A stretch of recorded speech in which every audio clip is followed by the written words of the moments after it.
começando mais um programa Comportamento e Gaúcha Comportamento. Nós vamos ao ar pela TV Com, canal 36, e pela Rádio Gaúcha AM, Rede Gaúcha Sat. A nossa convidada de hoje é a Malu Balona. A Malu nos deu prazer no ano passado, em outubro ou novembro, na Feira do Livro. Foi isso. E foi um sucesso absoluto a entrevista. Por isso, além dessa repercussão fantástica que teve junto ao público da TV Com e aos ouvintes da Rádio Gaúcha, eu tenho múltiplo prazer em te receber. Muito obrigada, Tânia. Eu também de voltar aqui, que a lembrança é muito boa. Bom, a Malu Balona, ela é educadora, ela é pesquisadora, ela é conferencista internacional, ela é autora dos livros Síndrome do Estrangeiro e Autocura através da Reconciliação, um estudo prático sobre a afetividade.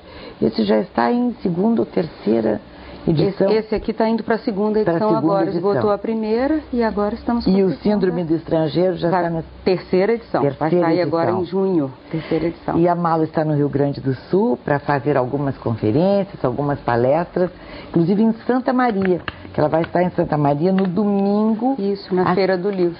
Na Feira do Livro. Vou participar das comemorações da Feira do Livro, vou dar uma palestra lá no auditório da União de Previdência. Nós temos uma representação do Instituto Internacional de Projeciologia e Conscienciologia lá, e é a primeira vez que eu visito a cidade.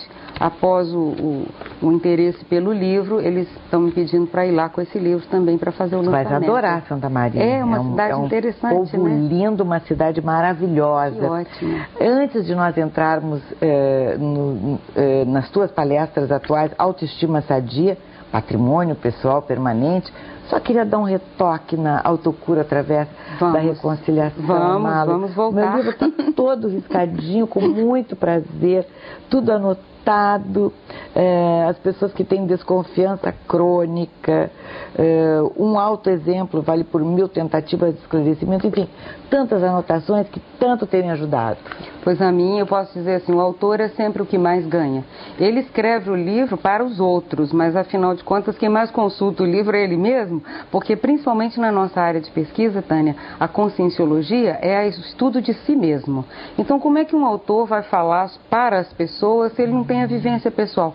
Eu posso dizer com tranquilidade, as técnicas do livro eu apliquei todas, em primeiro lugar, em mim, comigo, com pessoas próximas, e só depois a gente pode dar o exemplo do resultado. Antes de escrever, tu te reconciliaste com Claro, eu mesmo. precisei fazer isso. Então, são 9 anos de trabalho que resultou no livro. Eu comecei em 95, o livro foi lançado ano passado, 2003. Então, é um caminho que se percorre. Um livro são vivências, são fatos, ele é baseado no seu conteúdo, no seu dia a dia. Então, quando o livro sai, ele sai cheio da energia da vivência. Então, acho que é isso principalmente que as pessoas procuram muito em qualquer obra, que seja de conhecimento pessoal, de autopesquisa.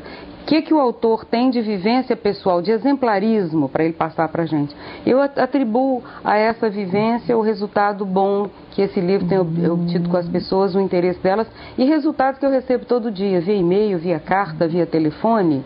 Sim. E como a gente não pode, eu contava para a Malu que eu tive um problema respiratório, excesso de trabalho, excesso de uso da voz, né? Ar-condicionado, etc., troca de temperatura. E uma das coisas que eu até me lembrei assim, eu acho que eu me distraí e a gente perde um pouco, às vezes, o rumo, foco, né? O foco, e se distrai e olha... A saúde paga o preço. A saúde vai. A qualquer hora. Então, você vê, a gente tendo esse compromisso... Entra em desarmonia, como tu Pronto, o cansaço físico, o excesso de trabalho, ele baixa a nossa imunidade. Agora, quando a pessoa está sempre focada num resultado positivo, com autoestima boa, quer ficar bem, ela vai evitar ao máximo somatizar. Agora, você imagina quando a pessoa entrega o seu corpo, a sua saúde, ao sabor das emoções e aparece aí com enfermidades as mais estranhas porque se distraiu muito tempo. Por exemplo, uma tristeza longa, É uma distração que pode custar muito caro. Uma melancolia, uma mágoa, um ressentimento mantido anos a fio, não se sabe a conta que o corpo está pagando ali no final. Então a gente deve fazer um acordo consigo mesmo de não aceitar somatizar, quer dizer, levar para o corpo qualquer tipo de insatisfação que apareça. Fale a respeito, comente se for o caso, solte os cachorros se precisar, mas não deixe o seu corpo pagar a conta, que ele não tem culpa de nada. É verdade. Não tem culpa, ele está aqui para funcionar. Às vezes é alta, é cara, a conta é muito alta, às vezes não tem nem jeito de pagar, né? E como é que a gente se mede a autoestima de uma pessoa? Se a tua autoestima, vamos dizer, de 1 a 10, pô, a tua tá 4, tá danada, a tua tá 9, tá bem. Ou tem umas pessoas, às vezes, que ultrapassam até. Até ultrapassam. Se superestimam. Superestimam. Então você vê, hoje nós vivemos numa sociedade muito competitiva, então as empresas se preocupam muito com o fator motivacional das pessoas, como é que elas vão trabalhar, se elas vão trabalhar satisfeitas, e começa a fazer uma série de programas, às vezes até bem intencionados, mas ninguém pega a autoestima por osmose, vamos dizer assim. Não é contagiosa a autoestima. A autoestima é um trabalho pessoal que você vai fazendo no passo a passo. Agora, a visão da conscienciologia, que é uma área de ciência relativamente nova, mas que ela traz abordagens originais, nós consideramos a autoestima o senso de valor inato. Nós achamos que tem um percentual de autoestima que a pessoa já traz consigo. É inato. Ou seja, você vê às vezes uma criança, um adolescente que passou por sérias dificuldades no seu grupo familiar, no ambiente, na escola, e que ele tem essas unidades de força íntima.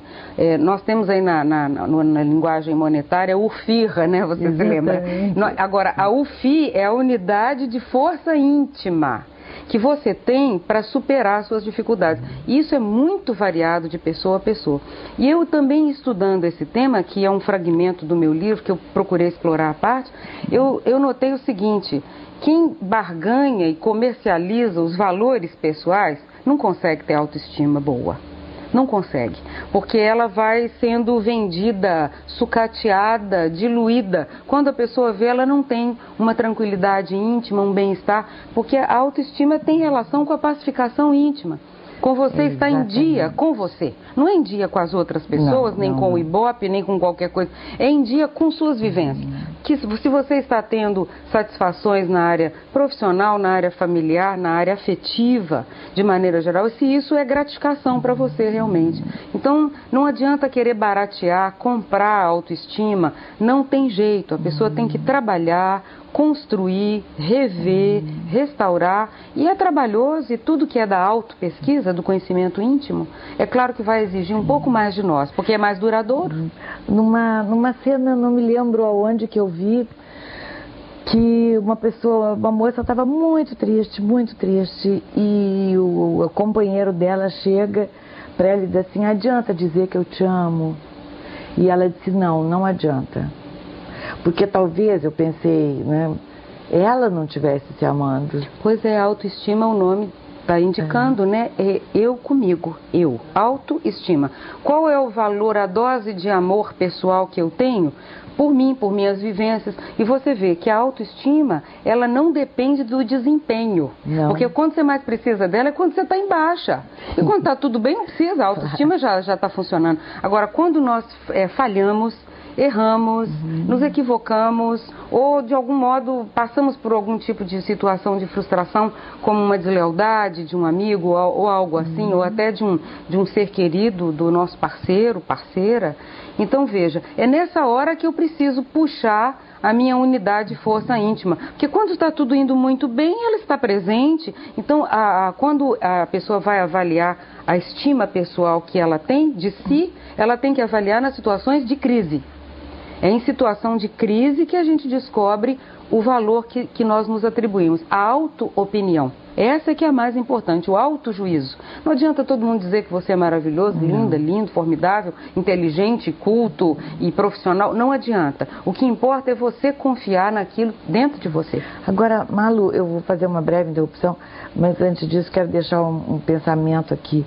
O saber, o conhecimento, eu acho que já nos ajuda, né? Muito. Porque uma pessoa que tem este poder do saber, da consciência, do conhecimento, até o conhecimento geral. Até a cultura mesmo, ajuda muito. Isso te dá, não é? Eu não citei também o Instituto Internacional de Projeciologia e Conscienciologia, Educação e Pesquisa, que é um instituto que a Malu Balona pertence. Eu faço parte há 18 anos, porque eu já trabalhava com a equipe do instituto 2 anos antes da fundação. Então, há 18 anos eu tenho quase 2 décadas de trabalho dentro dessa área. É uma instituição que eu vi nascer, crescer, acompanhei. Hoje são 16 anos de trabalho, mas a impressão que dá é que uma vida já se passou. Que é uma instituição sem fim de lucro, de utilidade pública federal. Todos os nossos livros são concessão integral de direito ao fundo de pesquisa. Isso propicia que outros autores que chegaram como nós na instituição possam publicar suas obras. Então, a gente acompanhando todo esse movimento, esse trabalho todo, eu diria que como 90% dos nossos colaboradores são voluntários, são profissionais voluntários, eles dedicam horas de trabalho à instituição, mas têm outras funções na sociedade, eu diria que um grande elemento que facilita a autoestima é o trabalho voluntário.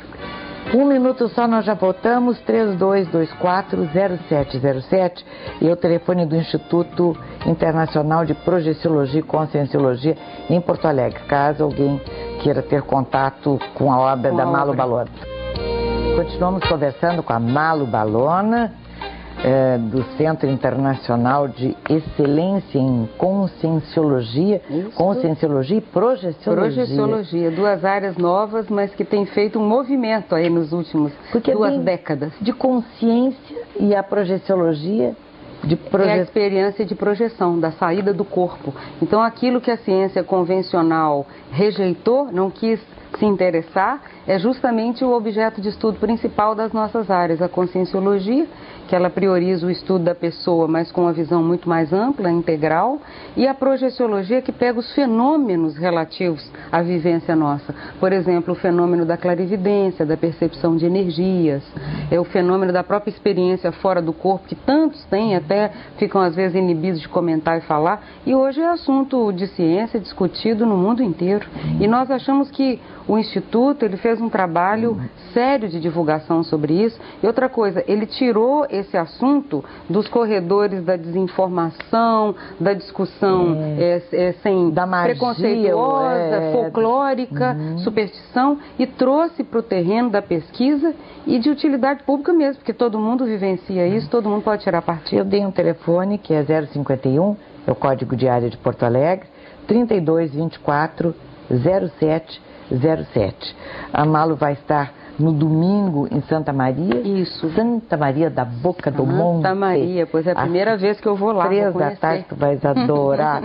E tu vais falar em Santa Maria sobre reconciliação. A reconciliação, o convite da Feira do Livro para fazer essa participação lá, é uma promoção do Instituto, e nós estamos lá com uma atividade, uma palestra gratuita, que vai ser no Dia das Mães, às 3 horas da tarde. Olha que presente. Um bom dia para reconciliação, domingo, né, dia 9, e vai ser às 3 da tarde lá no auditório da União de Previdência. Sim. Vai ser aberto ao público, entrada franca. Outra palestra que vai acontecer, aliás, já aconteceu em Porto Alegre, Autoestima Sadia, Patrimônio Pessoal Permanente. Tu ainda não tens nada escrito sobre livro? O assunto? Não, eu extraí um fragmento do meu livro Autocura, porque essa vertente já dá um outro livro. E eu estou trabalhando com ela porque me pedem muito para falar sobre isso. A relação saúde e autoestima já foi estabelecida por diversos profissionais, é muito lógica. A criança, a estima da criança e a saúde, a criança que vive doente, a criança que somatiza, a criança que tem complicações uma atrás da outra, porque às vezes não tem uma visão de si muito positiva. E esse assunto é muito sério, porque a conscienciologia, ela admite a existência da pessoa antes de nascer. Nós não achamos que a pessoa surge do nada, de um embrião, que depois não tem nada disso. Isso é igual a história da cegonha. A consciência, nós estávamos até falando disso agora há pouco, ela é muito mais vivida, ela tem muito mais história, muito mais patrimônio. Uma criança nasce com uma biografia que ela já trouxe, que ela mesma construiu. Se você perguntar, a hereditariedade funciona? Sim, mas a maior hereditariedade é o que você herda de você mesmo. É aquilo que você produz e colhe de volta. Então, a consciência, eu, você, todos nós já nascemos com uma trajetória muito grande. Então, é importante recuperar na criança esses talentos inatos que ela traz. Agora, é claro que há ambientes que não favorecem nada disso. A criança ser rejeitada, mal compreendida. Às vezes, a criança é superdotada. Você sabe que o meu primeiro livro era sobre superdotação. Criança superdotada, que chega no seu ambiente, é chamado de patinho feio, chamado de ET, chamado de sei lá o que, marciano, turista. Porque a criança, às vezes, tem um nível mais avançado de percepção e de conhecimento, mesmo além dos pais. Então, há crianças que são quase que adultos, são maduras, e têm sua autoestima sabotada nesse contexto. E normalmente os adultos acham assim que a criança não entende nada, não sabe de nada. Coitada, ela é um ser inferior, né? Ela não está nem acabada, é uma coisa. Assim. Pode falar tudo na frente dela que ela não está percebendo. Não tem problema, ela não percebe. Ou então que a criança é um mini adulto. Cobra-se da criança alguma coisa que ela também não tem condição de oferecer, porque ela tem limitações dentro do processo de desenvolvimento. Agora, o mais importante nos pais não é tentar transformar, mudar a criança naquele modelo que, para ele, socialmente, é o mais interessante. E sim saber o que ela precisa, o que ela está pedindo e o que ela demonstra. A criança é um indivíduo. Ela tem a individualidade, é uma consciência, né? E às vezes mais madura que os pais. Muitas vezes mais madura do que os pais. É verdade. É fato. É. Então começamos, eu acho que aí, neste momento, a prestar atenção. Quando o bebê nasce, como tu disseste, ele já vem com a sua história. Ele tem uma história. Os pais, às vezes, sofrem inutilmente porque tentam transformar o filho ou a filha em alguma coisa e não conseguem. Porque para mudar nós mesmos já é tão difícil, imagine tentar mudar os outros. Que dificuldade que é isso? É uma tarefa inglória, insana, que não vai trazer nenhuma vantagem. Então, os pais custam, as autoridades, professores também, às vezes custam a renunciar a mudar a outra pessoa e contribuir para que ela se transforme naquilo que ela deseja ser. Você vê hoje, preocupa muito, Tânia, eu moro em Brasília há 4 anos, né? E em Brasília chama muita atenção casais e famílias de classe média alta que têm filhos marginais. É o banditismo bem-nascido, Biané.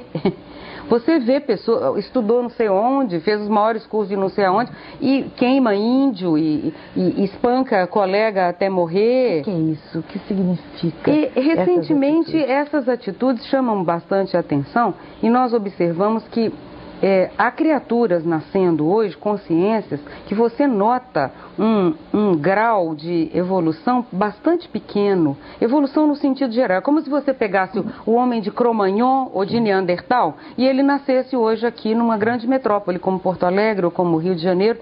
Então, ele parece que vem com esses hábitos ainda muito primitivos. Então, nessa área de pesquisa, o professor Valdo Vieira, que é um médico renomado, pesquisador internacional, hoje ele está radicado em Foz do Iguaçu, no nosso centro de pesquisa. Ele esteve programa. Esteve com você? É maravilhoso. O professor Valdo... Aquela figura linda. É uma figura que chama atenção. Uma barba, um chapéu, é maravilhoso. E o professor Valdo, ele apresentou recentemente, inclusive aqui em Porto Alegre, um livro com uma teoria sobre esse tipo de personalidade. Essa personalidade que é uma consciência que parece que não nasce há muito tempo.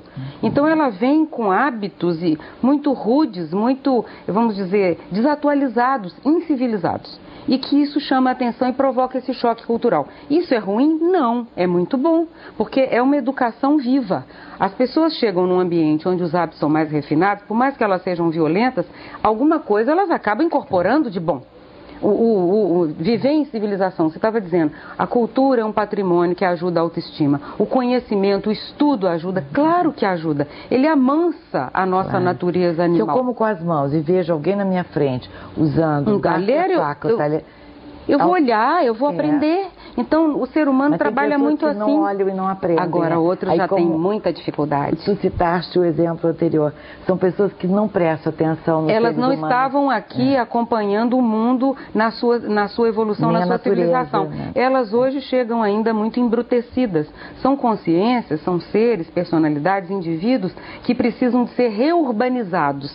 Eles precisam de outra vez aprender a viver na civilização. E você vê isso em todos os países. Criança de 11 anos que mata todo mundo na escola. A outro menino de 12 que comete um crime. Então você vê que são personalidades onde a lei, para quem a lei, a ética, é essa ainda. Elas precisam conviver conosco porque tudo se dá na base do exemplo. Educação não é teoria, é uma vivência. Uma pessoa vive ao seu lado, vê como você atua, a ética que você aplica, por menos que ela absorva, alguma coisa ela vai absorver. É o exemplarismo. Claro, está aqui o reurbanizar é muito interessante. Esse termo é interessante. Agente reurbanizador. O que um educador é, Tânia, se não um agente reurbanizador? O que um médico é? O que um comunicador é, se não um agente reurbanizador? Ele está ajudando a fazer aquele saneamento básico, mas de ideias, de posturas, de conduta e às vezes até de ética, de uma ética um pouco melhor. Então isso é muito importante na sociedade, esse papel de fazer parte desse momento, que é um momento histórico bem interessante que nós estamos vivendo. O choque ético é muito forte, nunca foi tanto, a população planetária aumentou de uma maneira impressionante, então é muito importante a gente saber que está fazendo parte de um processo de reeducação em massa, através de exemplos, de ideias, enfim, e de muita e muita assistência, porque se a pessoa é ignorante, ela não merece ser espancada ou trancafiada em algum lugar, ela precisa de ser reurbanizada, ela precisa de ser novamente inserida no contexto de hoje da vida, do que está acontecendo. A gente vê esses terrores, essas atrocidades que acontecem, né? Chamam a atenção. Há pouco tempo foi em Rondônia, que as pessoas foram esquartejadas num presídio. Coisas assim. Agora você vê, nós estamos num momento também muito interessante pela formação de massa crítica. Por exemplo, um programa como o seu traz as pessoas aqui, a gente pode falar com toda liberdade. Isso é uma fase muito interessante, que eu acho, da história, que nós estamos participando dela. Nós podemos contribuir muito com a massa crítica.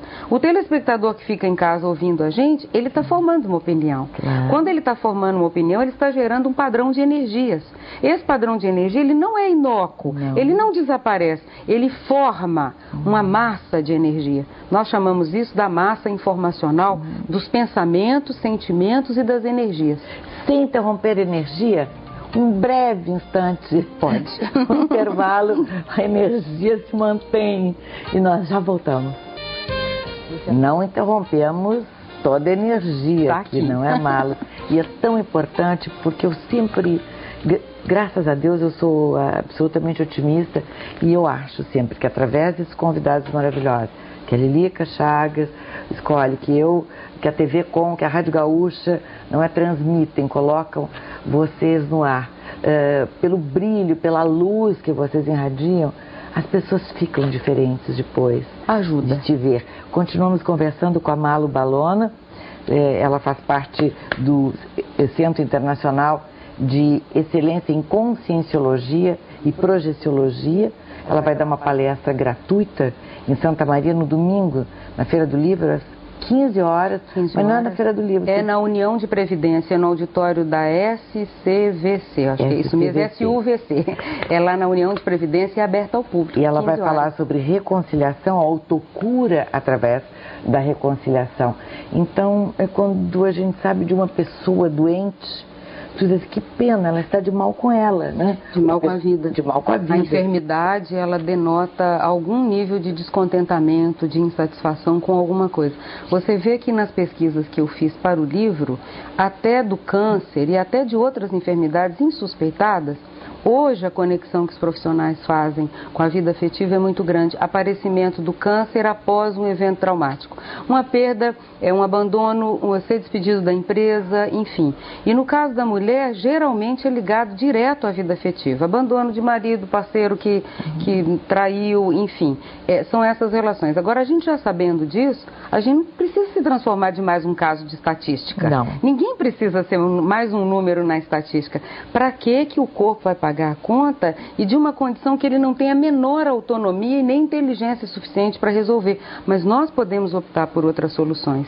Esse é um trabalho diário, porque é no cotidiano que nós vamos acumulando frustrações, situações vão ficando insatisfatórias, faz como se fosse uma sedimentação.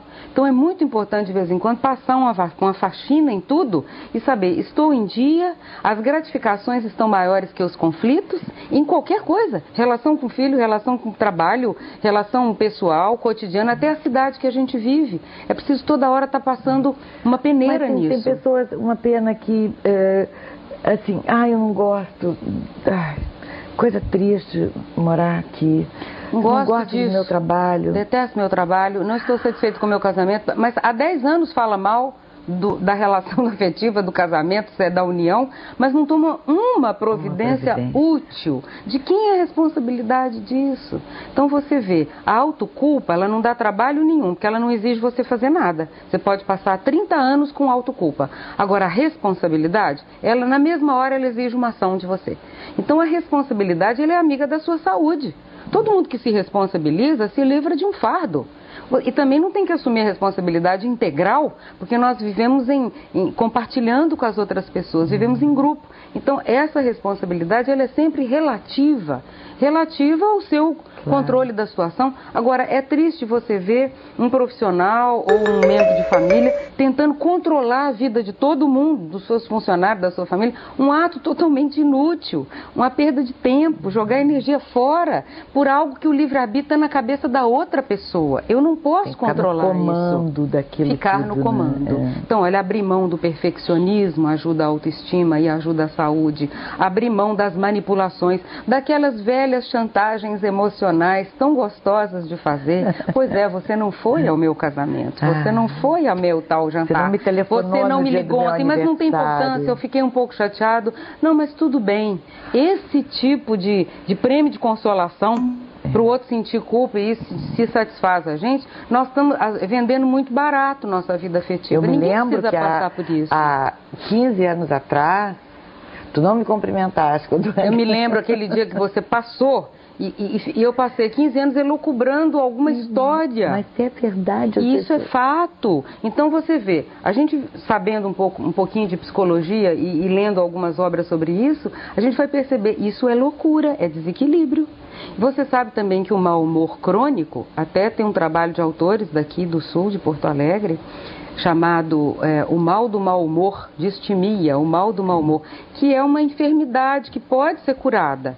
Ela vem de um distúrbio da pessoa, até um distúrbio orgânico de determinadas substâncias que nós deveríamos, de algum modo, ter controladas e não temos, e faz a pessoa ter aquele tipo de humor sempre sombrio, soturno. E a pessoa parece que anda sempre embaixo de um chapéu preto. Preto, está tudo negro. Então, esse pessimismo, até a saúde física da pessoa pode estar criando para ela. Então, vale a pena, se você todo dia acorda como se só tivesse 2 pés esquerdos, fique de olho. Pode ser alguma enfermidade física, mas também é uma atitude perante a vida que pode mudar. Quando me perguntam sempre, Malu, por que você escreveu sobre autocura? Falei, porque eu não encontrei livro. Eu vi muito livro de autoajuda, que passava a mão na cabeça, falava, você é linda, você é maravilhosa, olha o sol, sorria. Não me adianta isso, porque isso aí é autoengano. Quem quer autoengano vai procurar outro caminho. Eu queria alguma coisa prática que me ajudasse a rever as minhas posturas, que eu sei que depende de mim. Então, a gente ficar atribuindo livre-arbítrio aos outros ou tentar mudar os outros é tolice, porque o poder da pessoa se fortalecer e se modificar é todo dia, toda hora está aberto. Aquelas pessoas magoadas que passam a vida magoadas, que passam a ser assim, cítricas, não é? Ou cáusticas, porque chega ali e queima o ambiente. Então vale a pena rever, não precisa remoer a autoculpa porque teve esse comportamento. Todo dia é dia de mudar. Eu pus no meu livro, desculpe os transtornos, estamos em obras para melhor servir. Todo mundo devia andar com tabuleta assim para não ter atestado de perfeição, para ter que passar para ninguém. É um processo. Maturidade é um processo, não é um estado. Estou maduro, fim de papo. Não, é um processo e dá um trabalho danado. Agora, quem quer fazer tem muito mais gratificação. E se interessar um pouco pelas outras pessoas ajuda muito. Olhar o lado dá uma olhada, vê o que está acontecendo, não custa. Olha, pode ser útil. Pode estar acontecendo uma coisa maravilhosa ao meu lado. Muito boa. E eu não vi. Exato. Como é que a gente recupera a estima? Claro, às vezes baixa, acontecem coisas terríveis, perdas sérias, fatos que você não controla, mas é possível sim. Uma situação, por exemplo, que eu atribuo um fator de autoestima que ajuda bastante é a busca pelo bom humor, é a busca por uma atitude pela vida que seja mais light, evitar o drama excessivo, doses, vamos dizer, cavalares de drama. Não é preciso muito, você abre os olhos, você já tem situações críticas ao seu lado. Os meios de comunicação também se encarregam de nos passar muitas vezes essas doses excessivas. Jornais, revistas, televisão, rádio. As tragédias então, tragédia. É a maximização de tragédias, que por si mesmas já são sérias. Tudo isso tem uma carga de energia. E a gente precisa filtrar um pouco isso, porque nós nos intoxicamos de muitos modos, não é só com a alimentação e com a respiração. Nós nos alimentamos também de informações, conversas inúteis, fofocas desnecessárias e perder tempo com muita coisa que não está te trazendo absolutamente nada de bom. Outra questão que é muito séria, às vezes o nosso círculo de amigos perde a validade, caduca. Fica fora da área de cobertura. Também tem prazo de validade. Amigo fica fora da área de cobertura. Verdade. Ele não acompanha, às vezes, seu crescimento ou você o dele. E cria-se um mal-estar e as pessoas forçando a barra para continuar se relacionando. Não precisa de ser nem marido, mulher, não é amigo mesmo. Às vezes a gente precisa dar uma reciclada. Eu tenho obrigações. Obrigações. Só de falar que a pessoa tem uma obrigação social, já acabou com a afetividade. A afetividade é um processo espontâneo, é natural, é para você trocar com as pessoas. Então, abrir mão um pouco dessa coisa do status, da cara, da boca. A gente não precisa disso. Você pode ser você mesmo em qualquer lugar que você quiser. Agora, dá trabalho, a maioria não vai bater palma para você, vai te olhar de cara feia, vai estranhar, porque você vai ficar um pouco diferente da média, mas vale a pena. Agora, e aquelas pessoas que gostam tanto de sofrer, Malu, que quando acontece assim, uma tragédia parece que é uma bênção. Maravilha! Fulano morreu, agora eu posso sofrer. Chorar e posso sofrer com tudo. É porque a cultura do sofrimento ela é passada para nós há muitos milênios, né? Você vê que as religiões contribuíram bastante para isso. Elas enfocam, elas enfatizam, elas valorizam o sofrimento. O sofrimento passou a ter uma espécie de um status que quem não sofre é uma pessoa fria, má, que não sabe. Quanto mais você sofre, melhor você é. Então essa associação de bondade com o sofrimento, ela é fruto histórico, principalmente da religião. Mas esse tipo de balela, vamos dizer que é mais um tipo de auto-engano, ele já está começando a perder um pouco a validade. Apesar das novelas, apesar de todo o incentivo que tem, livros dramáticos, romances, a gente está começando a perceber que isso aí não dá muito resultado. E as pessoas estão se voltando mais para outras opções. Então a opção de mais bom humor, uma vida mais leve, construtiva, produtiva, se interessar pelas pessoas, se rodear de amizades mais sinceras. Então a gente vê que o sofrimento, ele está na base dele, tem uma autoculpa imensa. Mas quem gosta de sofrer busca quem sofre. Só tem companhias desse não é para tipo. Ajudar quem está sofrendo, é para compartilhar. É para compartilhar. Agora você vê, se um profissional de saúde, um educador, ele fosse sofrer com cada situação que ele vai estar ali para ajudar, ele vai ter que parar para chamar alguém para poder fazer o trabalho. Então você só é útil quando você compreende o sofrimento da pessoa, mas você não embarca junto com ela no buraco. E isso se dá pela energia, Tânia. A maioria do tempo, nós, quando convivemos com alguém assim, nós nos contagiamos pelas energias da pessoa. E mesmo sem ter tendências depressivas, podemos assimilar depressões, assimilar pessimismo. Então é muito importante, sim, e necessário ser seletivo nas companhias. A seletividade é um sinal de maturidade, implica escolha. Agora, o sectarismo implica em imaturidade, que é a exclusão. Você tira quem não está bom para só ficar aquilo que a gente acha que é bom. Isso é imaturidade. Agora, selecionar o que é melhor é prova de inteligência, é uma prova de maturidade afetiva. Então, não existe uma autoestima, uma saúde boa se a pessoa é promíscua, qualquer tipo de companhia, amizade, ambiente, não faz diferença. Tanto faz. A gente escuta muito isso, né? Para mim, tanto faz. Como que tanto faz?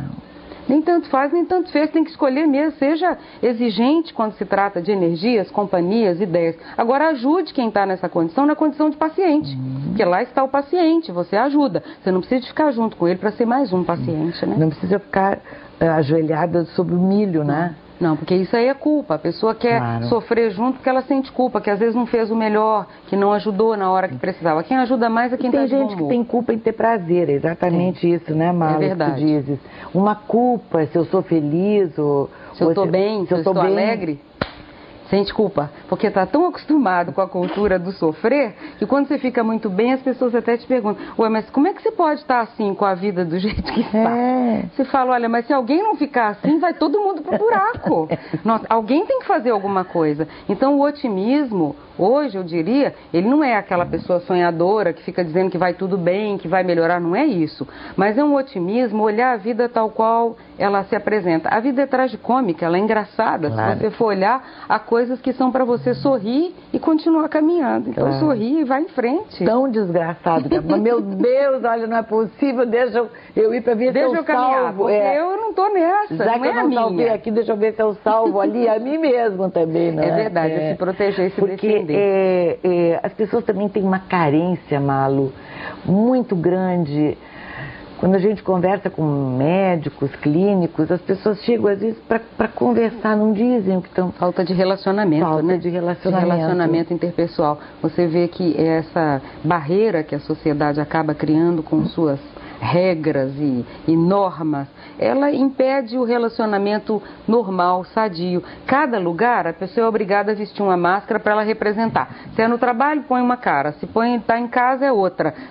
Se a gente começar a criar uma cara só para tudo, vai tudo dar muito mais certo. Não interessa onde você está. Você tem que conservar o seu modo de ser, dar valor para ele. Isso é autoestima. Autoestima é eu não adulterar a minha personalidade porque eu estou na frente de A, de B, de C. Ou que tal pessoa tem poder, ou que tal pessoa rica. É assim. Se for assim, eu vivo na terra do faz de conta, que é Brasília, onde as pessoas são verdadeiros cães perdigueiros farejando você para saber o que você tem. E logo elas são muito sensitivas, elas logo percebem quando você não foi pedir nem emprego, nem dinheiro, nem patrocínio, nem nada. Então eles te deixam em paz, te acham um bobo. Então nós lá vivemos muito bem, sabe, Tânia? Porque o Instituto, ele é uma instituição sem fim de lucro, de ciência, de educação, de pesquisa, que trabalha com voluntariado. Então eles falam, nossa, mas como eles são bobos, porque eles não querem um emprego. A gente não vai pedir nada, geralmente vai para doar livro para a biblioteca, doar palestra gratuita, oferecer informação. Então eu acho que um modo também na sociedade conviver melhor é também perder essa situação de ave de rapina, de querer sempre se aproveitar de alguma coisa. Isso mexe na nossa ética. Mas isso é um comportamento e nos melhora muito.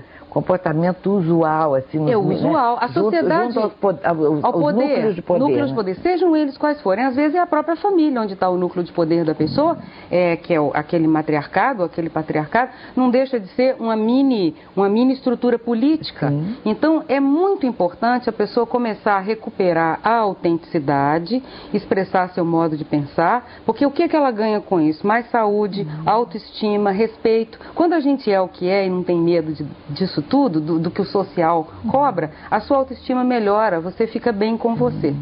O que as pessoas mais te perguntam, Malu, nas palestras, quando se aproximam de ti, ou qual a queixa, ou qual a pergunta mais frequente?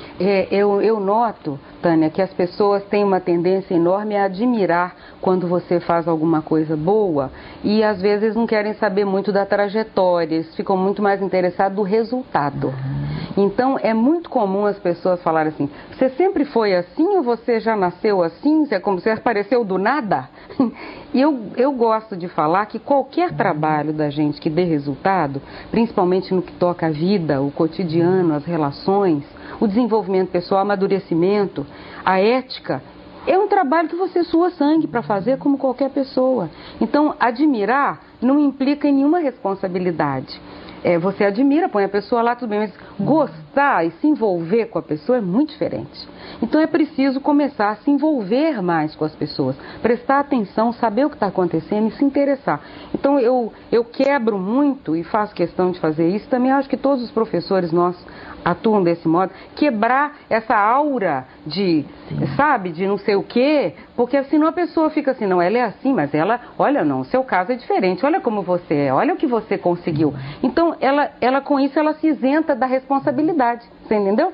É como se ela não tivesse que fazer nada porque você já fez. E ela te admirar, ela supre esse tipo de coisa. Então eu procuro sempre clarear esse ponto, também nos livros e nos nossos cursos habituais, regulares, falar sobre isso. Todo o trajeto de consciência, ele foi doído, ele foi difícil de chegar lá. A pessoa deu duro, suou sangue e ela está compartilhando agora a trajetória.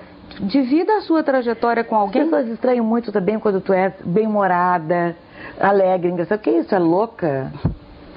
Tá drogada? Costuma incomodar muito. Mas é impressionante isso, como choca o bom humor e alegria normal Agora, não falta.